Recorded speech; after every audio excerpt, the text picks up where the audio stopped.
This podcast is sponsored by Dubby Energy Drinks. You guys, I have made a lot of questionable decisions in my life, but this is not one of them. Dubby is the best. If you've been searching for a clean alternative to an energy drink, look no further. Dubby is a clean energy drink mixture that's designed to help you feel productive without that nasty crash afterward. It's sugar-free, has no artificial dyes, no nasty fillers, and it's packed with vitamins, amino acids, and all the good stuff that we need to really help with focus. They also use 150 milligrams of caffeine per serving, which for me is the sweet spot where I feel like awake and productive, but not like I just chewed on a power line and I'm about to astral project against my will. And they have so many flavors, guys. They have unique ones like Japanese yuzu, and they even have a s'mores flavor. I also really love that it comes in tubs, so I can just mix it whenever I need it. And it feels a lot smoother and cleaner than traditional energy drinks. My life really loves the element of surprise, and Debbie has been coming through for me to get me through the day. So if you're like me and you've tried everything, but you keep getting disappointed, Debbie is here to save the day. Head on over to dubby.gg and use my code suspects10 to save some money and also save your nervous system.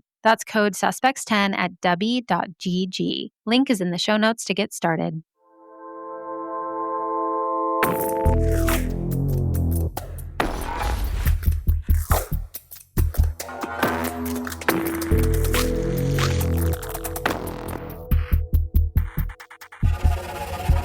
Hello, everybody, and welcome back. This is Suspects and Spirits, and I'm your host, Taylor Seraphin. How's everybody doing today? I hope you are all doing well. We have a pretty insane story today. We got a wild one, you guys. It is all sorts of fucked up, but thankfully the criminals are really stupid and they get caught, hence the title. So that's good, but still a very tragic case. Today, we are going to be talking about Erika and Benjamin Sifrit. I've also heard it pronounced Sifrit, but they're the worst. So I don't really care if I offend them by saying their names wrong. You guys are going to want to hold on very, very firmly to your butts. They might just fall off. That is how insane this story is. So we're going to jump right into this one because there's a lot to cover. Are you ready? Let's dive in. It's Memorial Day weekend in 2002. Ocean City, Maryland is overflowing with tourists. Every hotel room is booked. The boardwalk smells like funnel cakes and sunscreen, and music spills from crowded bars while college kids and young professionals celebrate the unofficial start of summer. But this weekend would be very different because among the thousands of visitors are two couples. Within days, one of the couples will disappear. Their bodies will be dismembered, their remains scattered across state lines, and the people responsible will spend the following days shopping, mini golfing, replacing a broken bathroom door, getting tattoos, and allegedly working on scrapbook projects while investigators desperately search for the missing couple. This is one of the most disturbing killer couple cases I've ever heard of, and also the dumbest couple I've ever heard of because all of this unraveled due to an attempted burglary at a Hooters restaurant. Yes, you heard that correctly, booby restaurant. So today we are covering a case that has honestly lived rent-free in my brain ever since I first heard about it. Because on the surface, the couple here, Erika and Benjamin, he's also known as BJ, that's unfortunate, they look like the kind of couple you'd pass on vacation without giving a second glance. They were young, attractive, well, to each their own. Recently married, had military connections, a beach condo, like a penthouse condo. It was very nice. They had pets and what appeared to be an exciting future ahead of them. But beneath that carefully constructed image was a relationship fueled by obsession, paranoia, violence, drugs, and what prosecutors would later argue was a shared willingness to kill. So sit back or enjoy that workout or your housework or that car ride as I tell you about the world's dumbest killer couple. Erika Grace, aka Erika Sifrit, was born on February 3rd, 1978, making her an Aquarius. And she did not grow up with a background that immediately suggested she would one day become one half of one of Maryland's most infamous killer couples. No, actually, by most accounts, she came from a very stable family and she lived a relatively ordinary childhood. Honestly, kind of a cushy one. Friends described her as organized, creative, and meticulous. She enjoyed crafts, especially scrapbooking, a hobby that would later take on an incredibly disturbing significance during her trial. But overall, Erika was a typical high school kid. As a teen, Erika attended Hollidaysburg Area High School in Hollidaysburg, Pennsylvania, where she was from. That was for her senior year, and she graduated from there. But before that, she attended Central High School in Martinsburg, Pennsylvania.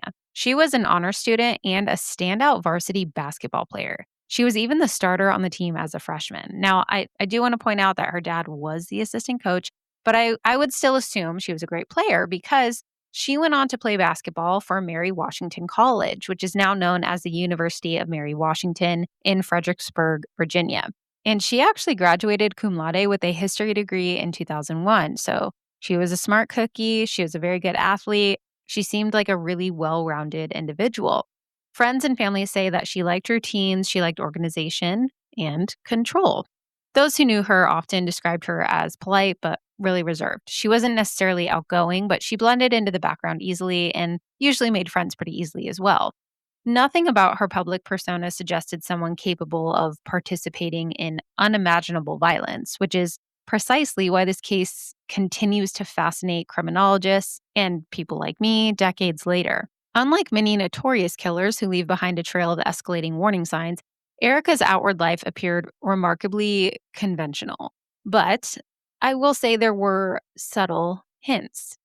Friends occasionally noted that she seemed eager to please those closest to her, and she could become intensely attached in relationships very, very quickly. She often appeared willing to adopt the interests and identities of the people around her. So she was a chameleon in that way. And I would say that that goes a little bit further than people pleasing. I know plenty of people who, like growing up and in high school, including myself, really tried to relate to others, try and be friends with everybody. But I mean, I think a lot of people kind of go through a phase like that where they want to be liked and they will pretend to like something because someone else likes it, yada, yada. We've all pretended to like something for a boy, let's be so for real. But it's impossible to know exactly what was happening beneath the surface. I mean, was she hiding darker impulses all along, or did she just gradually lose herself inside a relationship built on domination and fear? The answer depends on who you ask.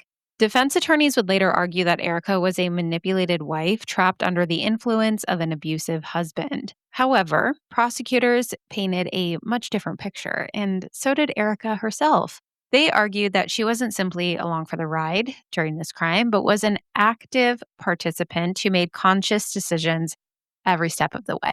Now, regardless of who or what started all of this, friends and family say there was definitely a noticeable change in Erika's behavior when she began seeing Benjamin, aka BJ Sifrit. Benjamin was born on October 21st, 1977, so he was a Libra, and he was born in Esterville, Iowa. He grew up moving across the Midwest and Texas due to his father's job as a business executive. In high school, Benjamin was actually a really accomplished swimmer and lifeguard. And after graduating in 1996, he enlisted in the U.S. Navy, and he entered the rigorous basic underwater demolition SEAL training. He grew up admiring military culture and elite warriors and dreamed of becoming one himself. And anyone familiar with Navy SEAL training knows it's one of the most physically and mentally demanding programs in the world, with an extraordinarily high attrition rate. Not everyone's meant to be a SEAL, and that's okay. Maybe you can be an otter.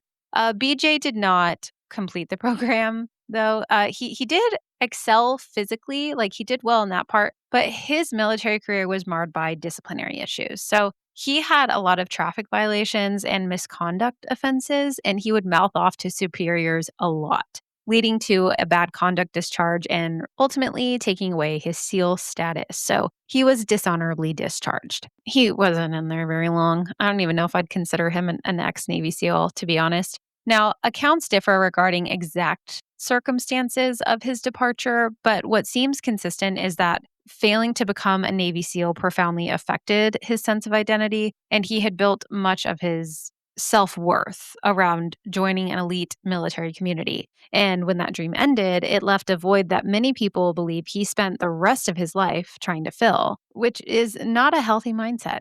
So after leaving the military, people described BJ as intensely competitive. He was impulsive and eager to project an image of toughness. He developed an interest in firearms, knives, military gear, and violent symbolism. In fact, one of the most frequently discussed aspects of his appearance was his swastika tattoo.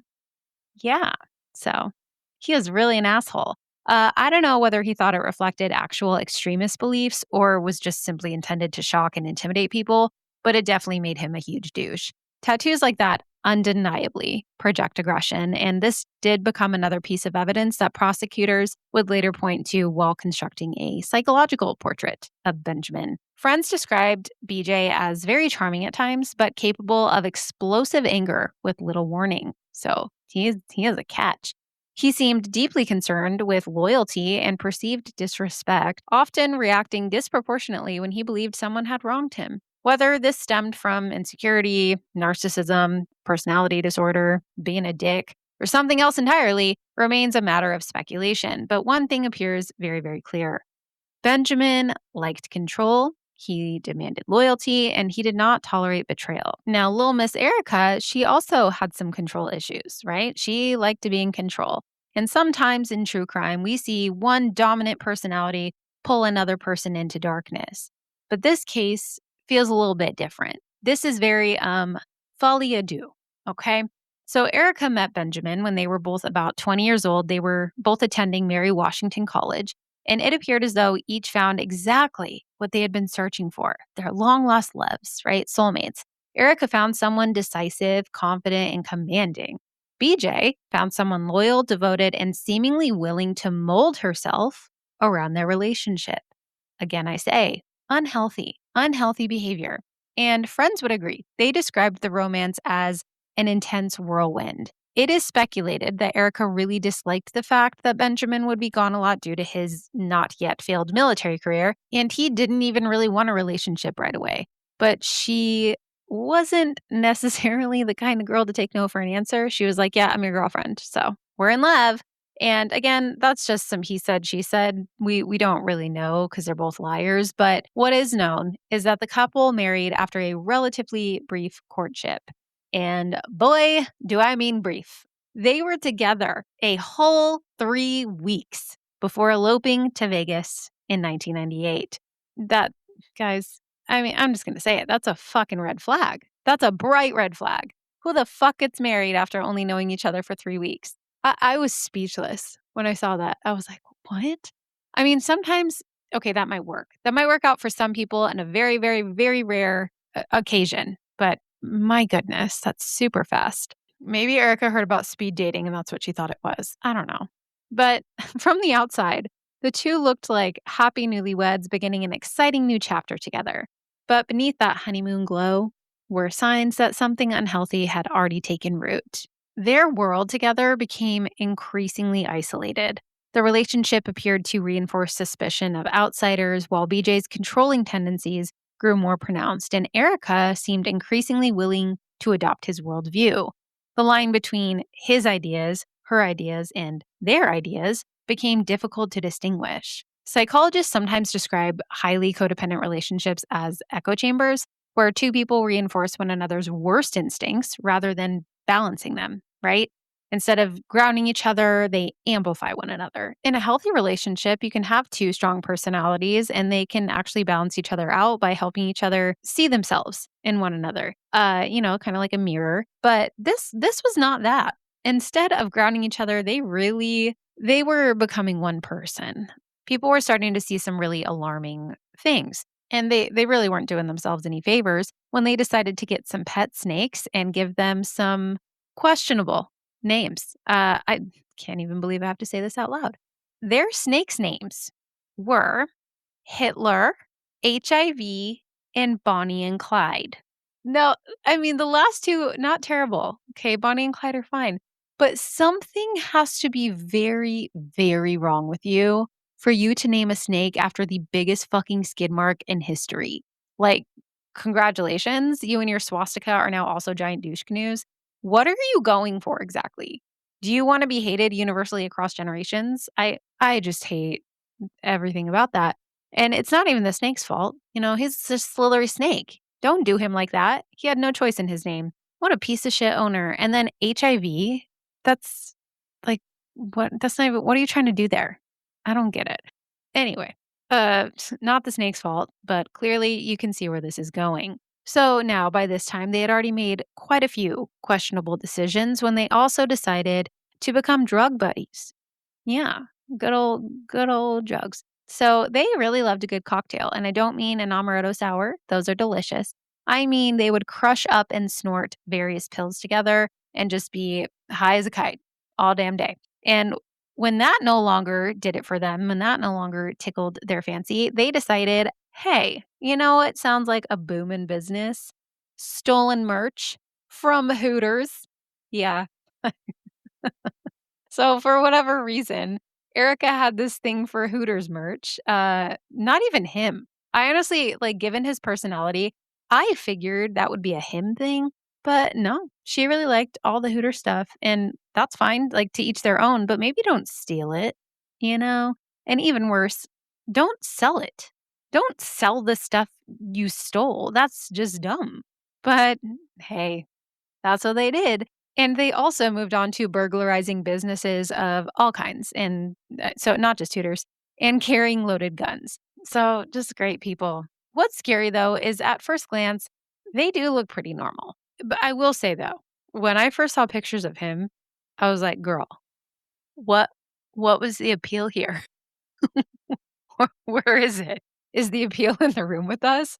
And actually, the more I studied her face, I was a little creeped out. She was normal looking at first, like on the surface, but when you really study her face, her smile does not meet her eyes. And that always scares me. I'm being judgy. I'm being a judgy Judy, but I think that's allowed when you're talking about murderous assholes. So by the spring of 2002, this newly married couple was now preparing for what should have been an ordinary Memorial Day weekend in Ocean City. They were going to have a little vacay. Now, I've never been to Ocean City, Maryland, but when I was looking at pictures, it looks adorable. It looks so cute and so fun. And they were over there Memorial Day weekend, so it was pretty busy. You know, traffic stretched for miles, every hotel was booked solid, the boardwalk was packed with families, and every bar was, it was just packed. And when that happens, we know that that atmosphere can allow total strangers to become fast friends over drinks. Vacationers do tend to let their guards down in ways they probably wouldn't back home or when they're sober. That's typical. And for Joshua Ford and Geney Crutchley, that is exactly what that weekend was supposed to be, a chance to relax, have some fun, make memories by the beach, maybe meet some cool couples, right? But unfortunately, that is not how it went for this couple. So Joshua Ford, he was 32 years old, and his friends remembered him as being very outgoing, very friendly. He was super adventurous. He was the kind of person who could just strike up a conversation with literally anyone.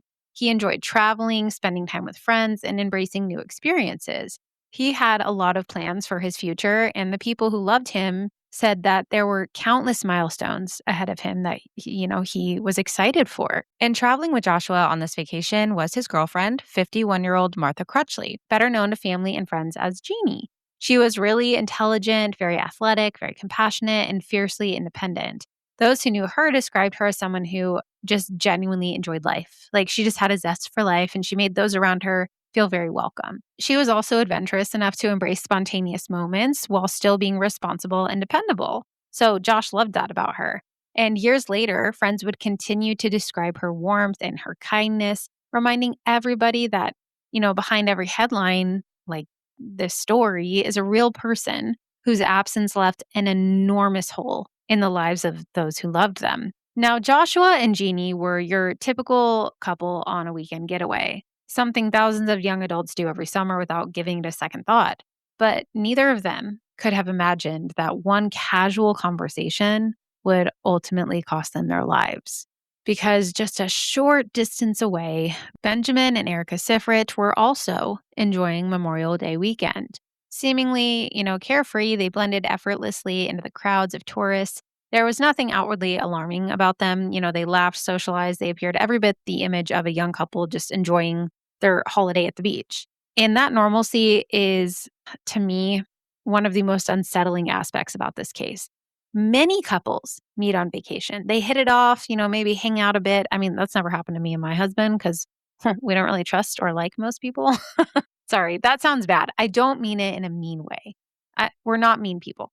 We just very much keep to ourselves and we like our alone time. That's not to say we don't interact kindly with people when we're out and about. We're polite, we're friendly. I think I'm probably a bit more friendly than my husband is, but I know it does happen when people are on vacations. I remember there was a family vacation from when I was younger that I took with my family. It was a company trip for my dad's work, and it was just his company going, and it was so fun. And we had like befriended another family who was there with the company. Us kids went on rides together. They had a son about my age. We hung out. So I can see how easily that can happen. I'm just already sort of wary of people in general, especially as an adult and a mother. But for Joshua Ford and Geney Crutchley, they were just having a good time. They really hit it off with Benjamin and Erika. There was no obvious warning sign, no visible rage, no threatening behavior that made people back away, not even like, the whisper fighting or anything like that. To everyone they encountered, BJ and Erika just seemed to be another couple looking to extend the night's festivities. So, as evening settled over Ocean City, the atmosphere shifted. Families returned to their hotels while bars grew louder and more crowded. Music filled the air, drinks were a flowing, and strangers struck up conversations they would forget about by morning. But somewhere amid that holiday crowd, Joshua Ford and Geney Crutchley met Benjamin and Erika. Exactly how the introduction occurred has been slightly different over the years, but the most common is that the couples met on a shuttle bus in Ocean City, Maryland. They struck up a conversation on the way to a popular local nightclub called Secrets, which is not spelled like secrets, it's spelled like the ocean, Secrets. And this, of course, led to a night of partying together. So the couples laughed and they drank and they exchanged stories, but eventually, as bars prepared to close for the night, BJ and Erika were like, hey, we don't want to stop partying. Why don't you come on back to our condo? They extended an invitation to Joshua and Geney. They were like, we don't have to end the evening. Come back with us. We got a penthouse condo. Have another drink. We got some weed too. We could keep talking, keep the night going. For Joshua and Geney, it sounded like fun. They were like, hell yeah. We're young adults. We don't have kids. It's a holiday weekend. Let's go party. So the four of them left the bar together and made their way through the warm Ocean City night toward the Rainbow Hotel condominium. Once they got up into the room, the couple had initially planned to get into the hot tub and, continue the party. Now, what happened during the first several minutes remains unknown. And that is because Benjamin and Erika spent years giving conflicting statements, changing details, and ultimately blaming one another for what happened. And because of that, there are portions of this story that can never be told with complete certainty. There are no, surveillance cameras inside the condo and really no eyewitnesses beyond the defendants themselves. Later on, we will hear from somebody who happened to be there a different night, but other than like people at the bar and a tattoo artist later on, there's really nothing. So throughout the episode, I will try my best to be clear when I'm talking about what Benjamin claimed, what Erika claimed, and what prosecutors ultimately argued before a jury. So let's start with the couple. According to Benjamin and Erika's account, they did not even make it into the hot tub with the other couple because once inside the condo, Benjamin, I guess, discovered that Erika's purse was missing. According to his version of events, he believed that Joshua or Geney had stolen it. BJ claimed that he confronted Joshua and an argument broke out inside the condo. He later alleged that Joshua became really aggressive and advanced toward him, forcing him to retrieve a handgun in self-defense, ultimately stating that he fired the gun because he feared for his life. Benjamin also claims that after Joshua was shot, Geney then attacked Erika, leading to another violent struggle inside the condo. He portrayed the entire incident as an escalating confrontation that spiraled out of control, leaving both victims dead. Now, if true, it would have significantly altered the legal analysis of this case, but investigators found a lot of problems almost immediately with that account. And investigators questioned whether the purse story had been created to justify what had occurred. Prosecutors would later argue that the alleged theft served a very specific purpose, and that is transforming Joshua, obviously, from a victim into an aggressor. Or worse, that it was actually premeditated. Because what Erika ends up saying is far more damning than just self-defense, and so is the evidence. Now, according to Erika, she claims she had actually gone back inside from where the hot tub was into the condo, and she started freaking out because she thought her purse was missing. She immediately pointed the finger at Geney and Joshua, not Benjamin, which is also kind of funny because it's like, babe, where would it be? Are you sure you're not just super fucked up and forgot where you placed it? Like, no one's going to steal your Where are they hiding it? Inside your own condo. That just doesn't make any sense. So obviously, Joshua and Geney, they denied any of this. They were like, no, we did not take your purse. Like, we are not thieves. And according to Erika, while all of this was happening, this argument, Benjamin then got out his gun, a 357 Smith & Wesson, so a 5-shot snub-nosed Magnum, and he began pointing it at the couple, accusing them of stealing Erika's purse. Now, allegedly, Erika called 911 about this, which is also funny because they're still in your condo. They haven't left. I'm sure you can find the stupid purse. But as I'm sure you've already guessed, she didn't actually think the purse was missing. And also, when she called 911, she hung up before the call could be traced to find out where she was. So that's never good. So now, poor Joshua and Geney, they're terrified because this super drunk and God knows what else guy they met who seemed totally normal is now waving a gun around in their faces. So Joshua grabs Geney and they rush to the bathroom and lock the door. They couldn't get to the front door, it was being blocked. Now, accounts do differ on what happens next, but according to the most commonly reported scenario and what the evidence suggests, Erika then went out to the balcony and leaned over it to peer into the bathroom window, where she saw Joshua and Geney trembling with fear.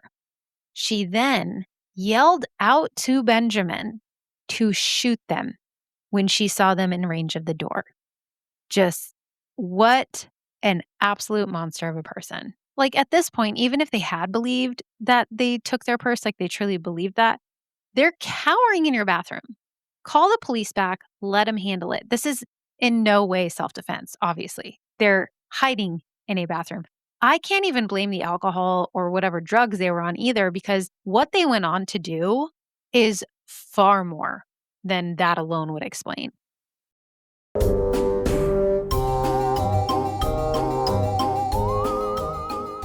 We love our pets, but sometimes they act like feral raccoons on a Red Bull binge. Like my pit bull Rizzo, for example. She is 10 years old and still chews like a puppy in the velociraptor phase of doggy development. In fact, one of her favorite pastimes is running up the backyard wall, jumping into the tree, and trying to grab birds or lizards, which is hilarious to watch, but also, please don't bring me the birds. So, if you also have a dog with the energy of a caffeinated raccoon, I found something amazing.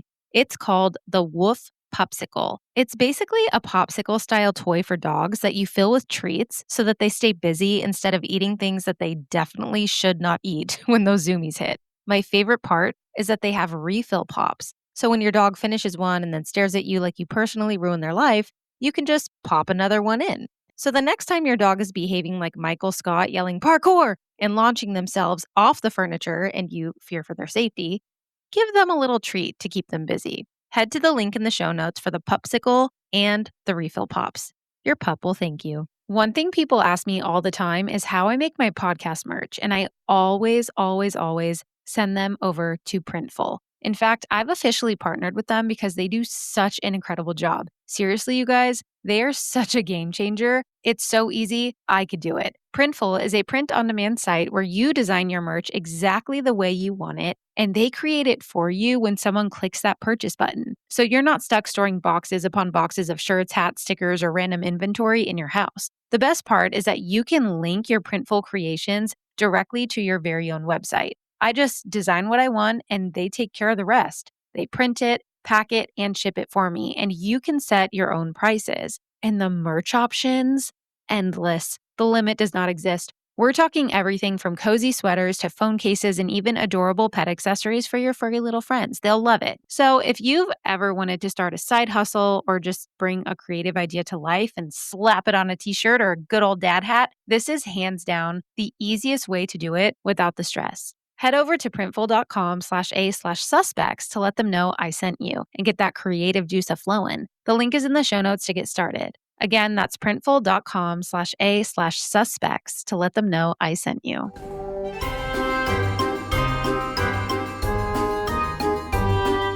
So as the couple was in front of the bathroom door, Benjamin heard Erika and he pulled the trigger. He shot Joshua twice in the head, causing Joshua to drop to the floor. And according to Erika, Benjamin then kicked open the door and saw Geney cowering under the sink, begging for her life. And then he shot Joshua twice more, right in front of her, while Erika began stabbing Geney to death. Horrific. Like, that is crazed. That is some helter-skelter bullshit. Truly horrifying. You were just out enjoying yourselves with this couple. Unfucking real.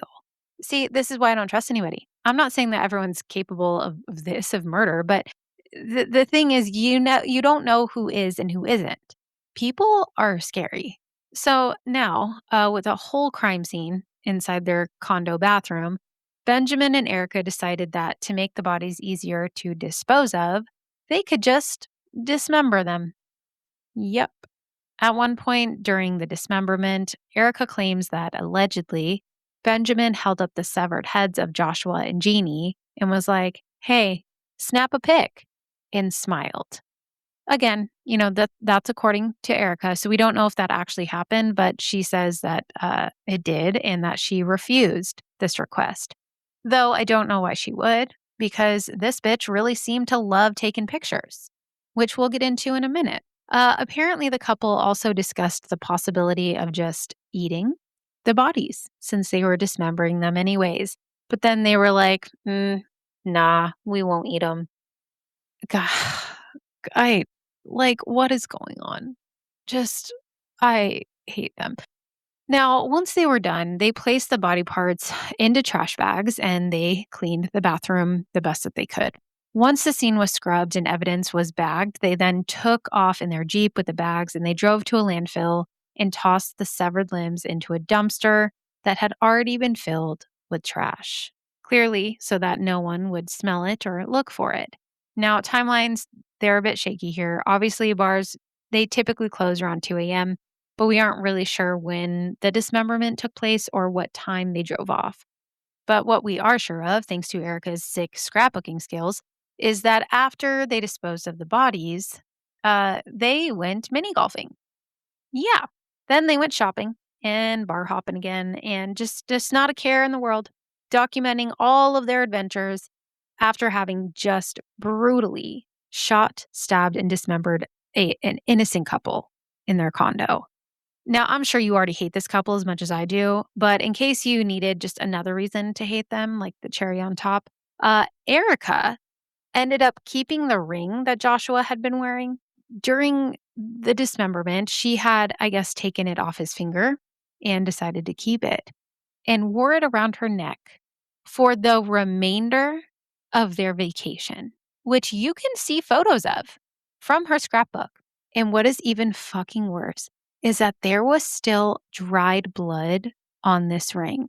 And she just wore it around her neck like a fucking trophy for days. So, see, like, this is what I mean when I say you can't even blame alcohol or drugs because now she's acting like a serial killer.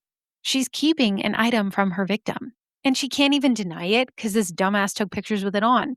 Now, look, I'm very glad that they're both dumb because it benefits the investigation greatly. But I mean, my God, like what happened here? She was a varsity basketball star, an honors student. She graduated cum laude, and now she's just scrapbooking her murderous vacay with hubby.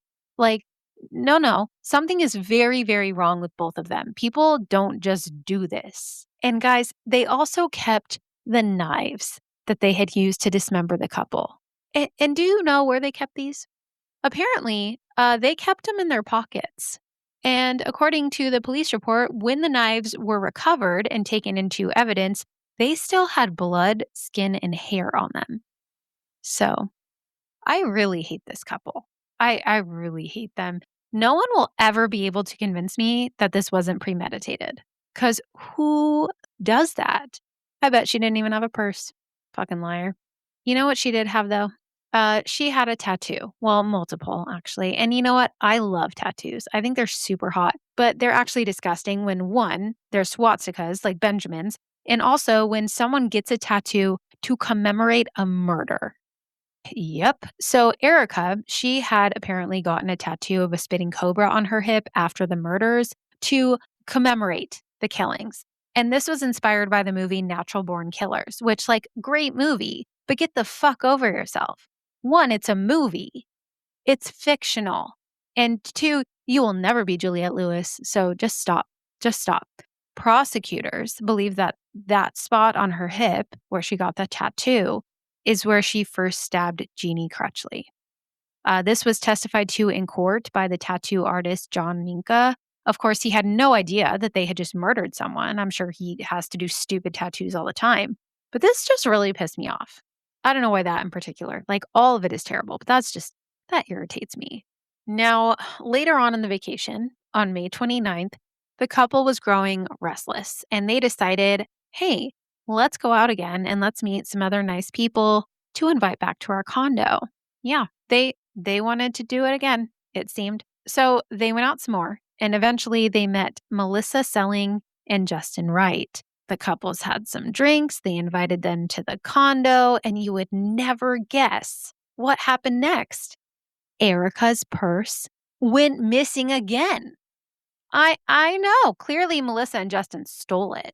So, using the same stupid ploy, the couple is once again waving this gun around in their condo in attempts to terrify this new couple. But they allowed this couple to run out the door because, according to Benjamin, their rental was up soon and they wouldn't have had enough time to clean up another murder. So, yeah, not the sharpest tools in the box. I mean, dumber than a box of hair, really.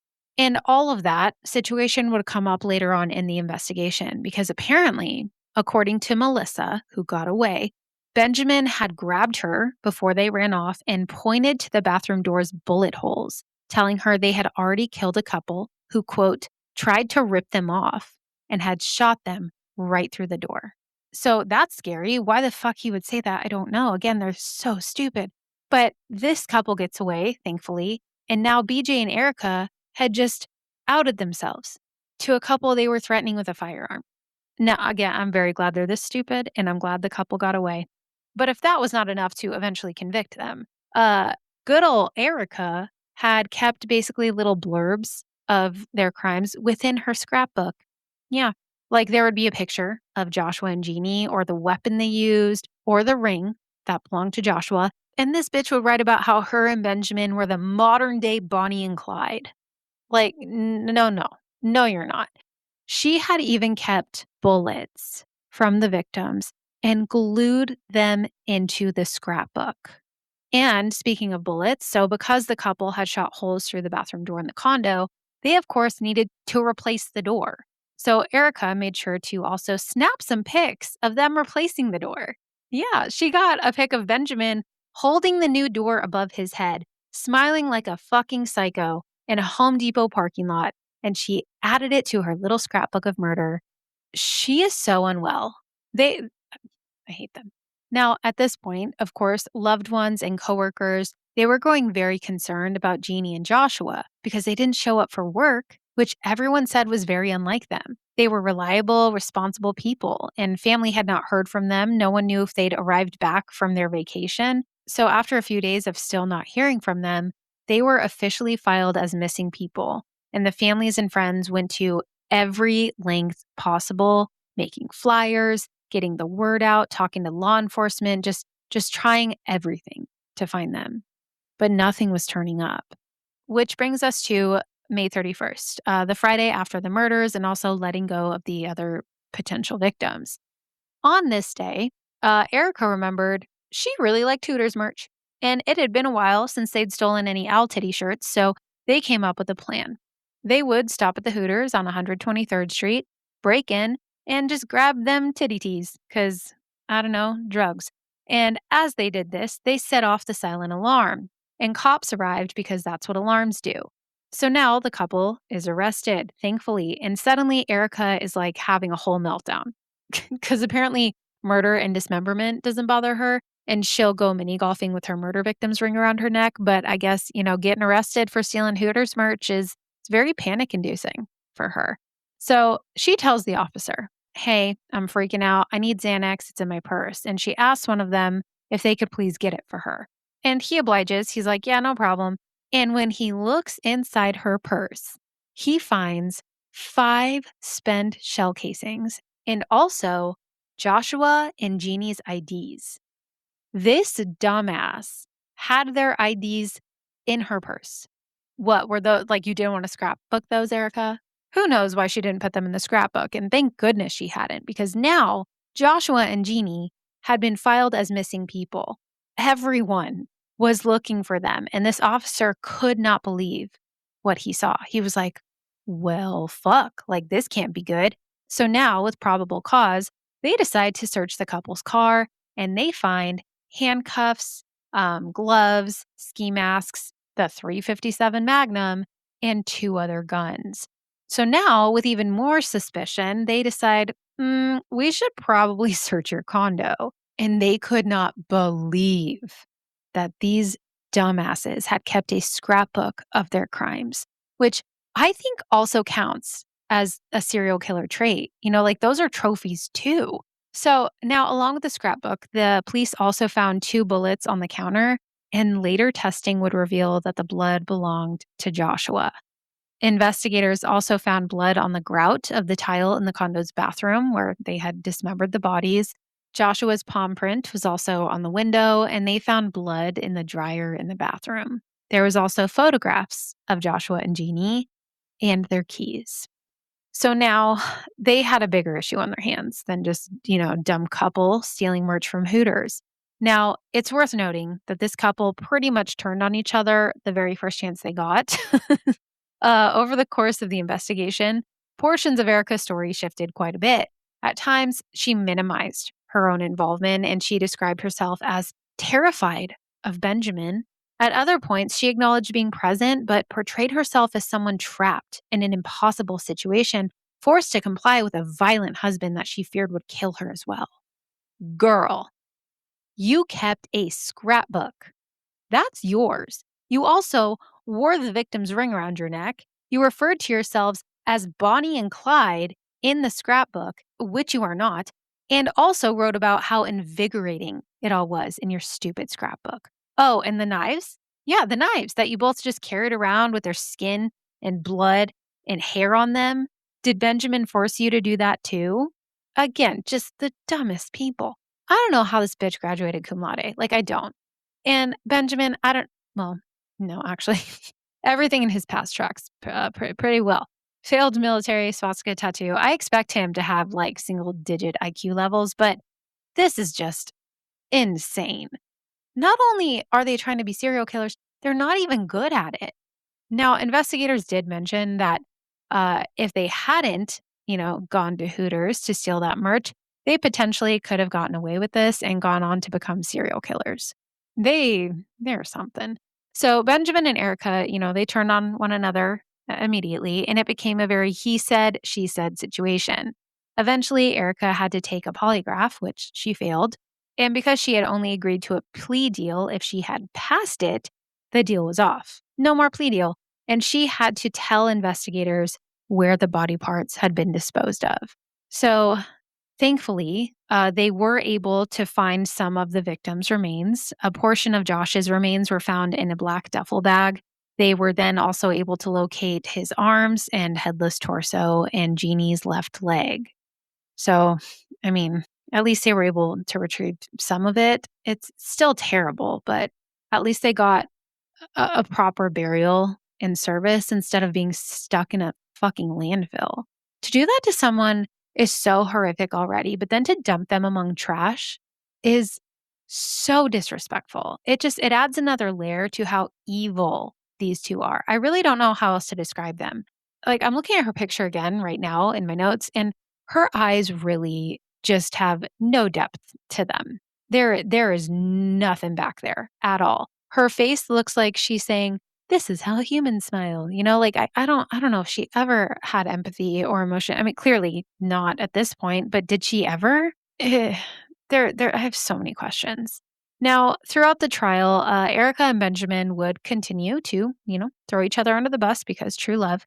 And as the story unfolded, prosecutors didn't have to try very hard to convince the jury that this was a premeditated attack.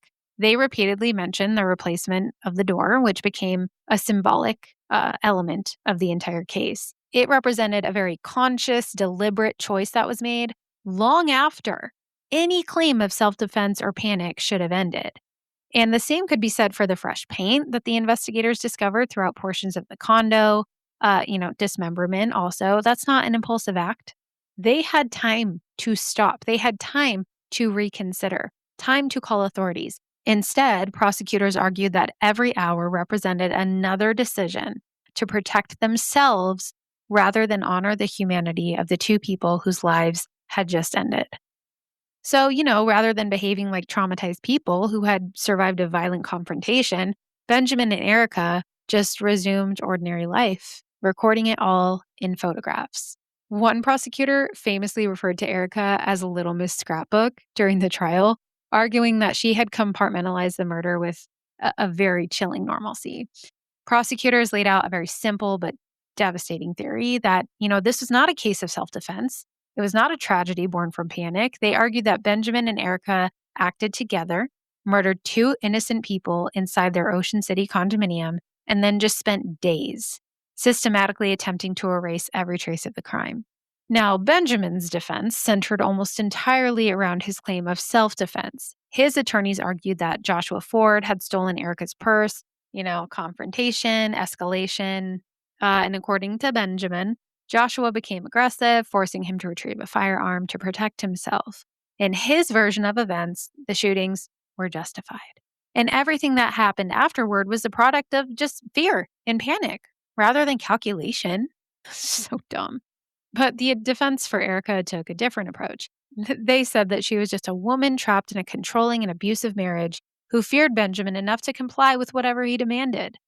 Psychological testimony explored the concepts of, coercive control and dependency, suggesting that victims of abuse sometimes participate in criminal acts because they genuinely believe that refusing could cost them their own lives. And that does happen, right? It was an argument that resonated with some of the observers, but prosecutors were like, no, this isn't that. They urged the jurors to examine Erika's actions over the following days. So throughout the trial, jurors were presented with a mosaic of evidence rather than one dramatic smoking gun. Crime scene analysts described the evidence recovered from the condominium, but most compelling was the testimony regarding the landfill search.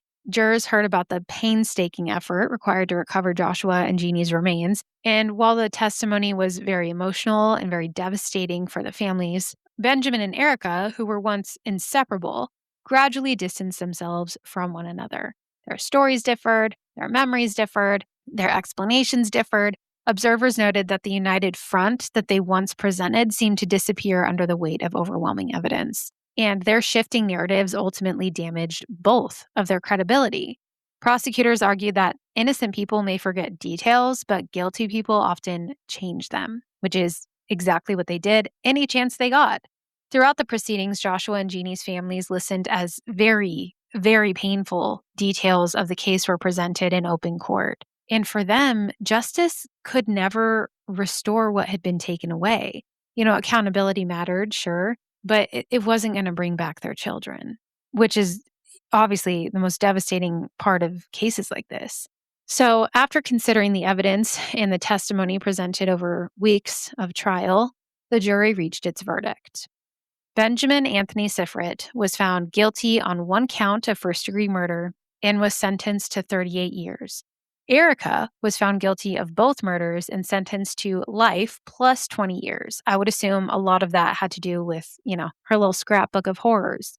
7 years after their incarceration, Benjamin and Erika divorced, and this was initiated by Ben. So didn't work out, guys. Yeah. He was first eligible for parole in 2021, and Erika was eligible in 2024. Erika was denied parole again in 2026 and will not be considered again until 2033. Benjamin remains incarcerated as well, though he has sought a reduced sentence under Maryland's Second Look Act, insisting that his role in the murders was limited. So, despite years of appeals and legal challenges, neither conviction has been overturned. And thank God, because one of the detectives, Brent Case, he said, quote, "Never in my life, even now, have I felt more compelled to put someone behind bars." end quote. And then he referred to their crimes as Manson crazy. That is a quote. Yeah. When I told you guys this was some helter-skelter shit, it's terrifying what these two were capable of. And for criminologists, this remains a very fascinating study of, relationships in which two individuals appear to reinforce one another's darkest impulses until unimaginable violence becomes possible. But for Joshua Ford and Geney Crutchley's families, it's never just going to be looked at as a case study. This will always be personal.